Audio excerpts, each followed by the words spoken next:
જય શ્રી કૃષ્ણ મિત્રો, સનાતની જેની ચેનલમાં આપનું હાર્દિક સ્વાગત છે।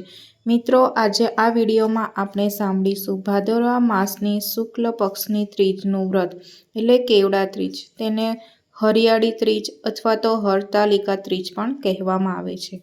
ત્રીજની વાર્તા સાંભળીશું। જો આપને આ વિડીયો પસંદ આવે તો લાઈક કરજો, શેર કરજો અને આપ આ ચેનલ પહેલીવાર જોઈ રહ્યા છો તો સબસ્ક્રાઈબ કરવાનું ભૂલતા નહીં। ધન્યવાદ મિત્રો, કેવડા ત્રીજ એટલે મહાદેવને માત્ર એક જ વખત આખા વર્ષમાં કેવડો સમર્પિત કરી શકાય છે, કારણ કે કેવડાનું પુષ્પ શાપિત પુષ્પ ગણવામાં આવે છે। જ્યારે મહાદેવ પ્રથમ વખત શિવલિંગના રૂપમાં પ્રગટ થયા ત્યારે પરમપિતા બ્રહ્માજી અને નારાયણ આ શિવલિંગનું મૂળ ક્યાં છે, તેનો અંત કે આદિ ક્યાં છે તે જાણવાની ધગશથી બંને શિવલિંગના મૂળને શોધવા લાગ્યા। ત્યારે ભગવાન નારાયણને ખ્યાલ આવ્યો કે આ લિંગનો ક્યાંય આદિ કે અંત નથી, તેથી તેઓ શિવ જાણી તેમને પ્રણામ કરવા લાગ્યા। પરંતુ બ્રહ્માજી જ્યારે શિવલિંગના મૂળને શોધતા ત્યારે એક કેવડાનું પુષ્પ પડ્યું।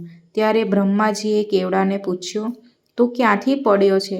ત્યારે કેવડો કહે છે, હું આ લિંગની ઉપર હતો ત્યાંથી પડ્યો છું, તે મને ખબર નથી। ત્યારે બ્રહ્માજી કહે છે, કેવડા, તું સાક્ષી પૂરજે કે મેં આ લિંગનું આદિ અને અંત શોધી લીધું છે। ત્યારે કેવડો કહે છે, જેવી આજ્ઞા।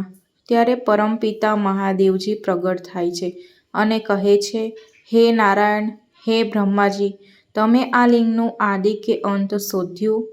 ત્યારે નારાયણે તો સત્ય પકડી રાખ્યું અને કહ્યું, હે પ્રભુ, મને આ શિવલિંગનું આદિ કે અંત નજર નથી આવતું।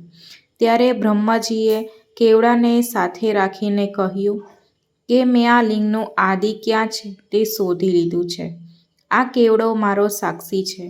ત્યારે કેવડાએ પણ કહ્યું, હા ભગવાન, હું પણ આ લિંગ ઉપરથી પડ્યો ત્યારે બ્રહ્માજીએ મને જોયો હતો। બ્રહ્માજી જૂઠું બોલ્યા હતા, કારણ કે તેઓએ આ લિંગને આદિ ક્યાં છે તે શોધ્યું નહોતું અને કેવડાએ પણ ખોટી સાક્ષી પૂરી। ભગવાન મહાદેવને જ્યારે બ્રહ્માજીએ કહ્યું, હે બ્રહ્માજી, તમે જૂઠું બોલ્યા છો, માટે તમારી પૂજા આ જગતમાં થશે નહીં। અને ભગવાન નારાયણને કહ્યું કે હે નારાયણ, તમે સત્યને પકડી રાખ્યું છે, સત્ય બોલ્યા છો, માટે તમે પૂજનીય બનશો। અને કેવડાને પણ કહ્યું, હે કેવડા પુષ્પ, આજથી તું મારા શિવલિંગની પૂજામાં ઉપયોગમાં લેવાઈશ નહીં। ત્યારે કેવડો દુઃખી થયો અને ભગવાન શિવના ચરણમાં પડી ગયો અને કહ્યું, પ્રભુ, મને ક્ષમા કરો। ત્યારે ભગવાન મહાદેવ બોલ્યા, જા, તું મહાશક્તિની આરાધના કર, કદાચ એ તારી ઉપર કૃપા કરી દે।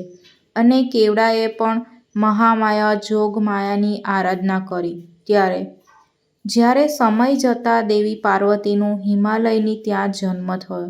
ત્યારે દેવી પાર્વતીએ ભગવાન મહાદેવને પ્રાપ્ત કરવા માટે આજના શુભ દિવસે કેવડાથી ભગવાન મહાદેવનું પૂજન કર્યું હતું, કારણ કે આજુબાજુમાં મહાદેવના શિવલિંગ ઉપર ચઢાવવા માટે કોઈ પુષ્પ નહોતા, માત્ર કેવડો જ હતો। કેવડાને તોડીને શિવજી એટલે કે મહાદેવની પૂજા કરી અને પ્રભુને પ્રસન્ન કર્યા। ત્યારે કહેવાય છે કે મહાદેવે કેવડાને આશીર્વાદ આપ્યા કે કેવડા ત્રીજ અર્થાત ભાદરવા માસના શુક્લ પક્ષની ત્રીજના દિવસે તારાથી મારા શિવલિંગની પૂજા થઈ શકશે। ત્યારથી આ કેવડા ત્રીજનું વ્રત શરૂ થયું અને એટલા માટે જ આ ભાદરવા માસની ત્રીજને કેવડા ત્રીજ કહેવાય છે, કારણ કે આખા વર્ષમાં આ જ દિવસે કેવડાના પુષ્પથી મહાદેવની પૂજા થાય છે। માટે આજે સૌભાગ્યવતી બહેનો પોતાના સુહાગની રક્ષા માટે, સુખ માટે, સમૃદ્ધિ માટે, ઘરની સુખાકારી માટે શિવ અને પાર્વતીની પૂજા કરે છે। આમ કરવાથી મનોકામના પૂર્ણ થાય છે। આજના દિવસે માતા પાર્વતી અને મહાદેવની સાથે ગણેશજીની પણ પૂજા થાય છે। માટીની મૂર્તિ બનાવીને પણ પૂજા કરી શકો છો, અથવા તો તમે ઘરમાં મંદિરમાં બેસીને પણ પૂજા કરી શકો છો। મિત્રો, તો હવે આપણે જોઈશું કેવડા ત્રીજની વાર્તા. એક સમયે કૈલાસના ઉચ્ચ શિખર પર બિરાજેલા શિવ પાર્વતી વાર્તા વિનોદ કરી રહ્યા હતા.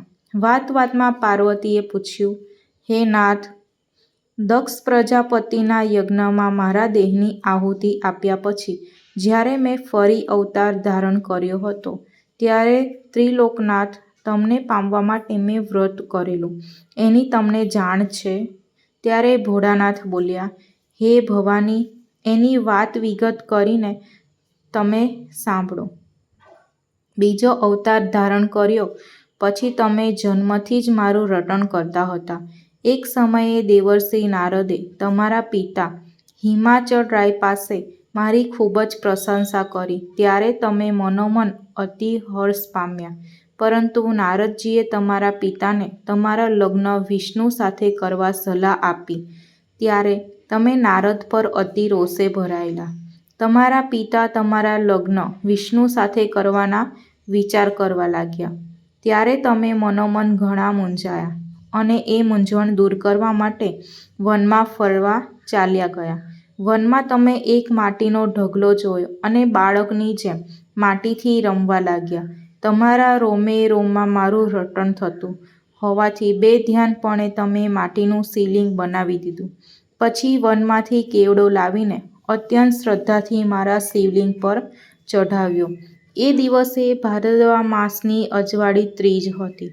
વળી એ દિવસે તમે ઘણા રોષમાં હોવાથી અન્ન પણ લીધું ન હતું, જળ પણ પીધું ન હતું. પરંતુ જ્યારે મારી પૂજા કરી ત્યારે તમે પ્રસન્ન હતા અને હૃદયના અનંત ઊંડાણથી મારી પૂજા કરેલી.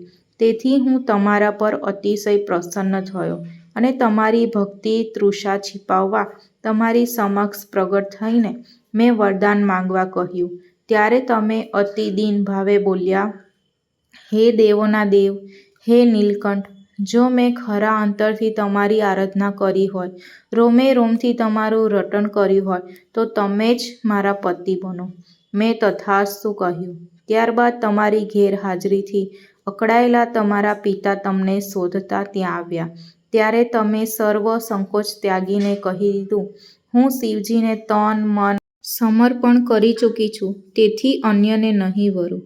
હે ભવાની, તમે જાણીએ અજાણીએ અંતરના ખરા ભાવથી કેવડા વડે મારી પૂજા ભૂખ્યા પેટે પ્રસન્ન ચિત્તે કરેલી.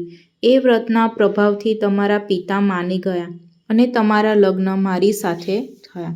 હે સતી, મને બીલીપત્રો જ પસંદ છે, પરંતુ આખું જગત બીલીપત્રોથી મારી પૂજા કરે છે. પરંતુ જ્યારથી તમે કેવડો ચડાવ્યો ત્યારથી કેવડો પણ મને પ્રિય છે. ભાદરવા માસની અજવાળી ત્રીજે જે કોઈ ભૂખ્યા પેટે પ્રસન્ન ચિત્તે કેવડાથી મારી પૂજા કરે છે તેના સર્વ મનોરથ હું પૂર્ણ કરું છું. હે ભોળાનાથ, તમારું ત્રીજનું વ્રત કેવડાથી કરનાર સતી ભવાનીને તમે જેવા ફળ્યા તેમ તમારું વ્રત કરનાર તમામ કુંવારિકાને મનગમતો વર આપી તેના પર કૃપા કરજો. જય ભોળાનાથ.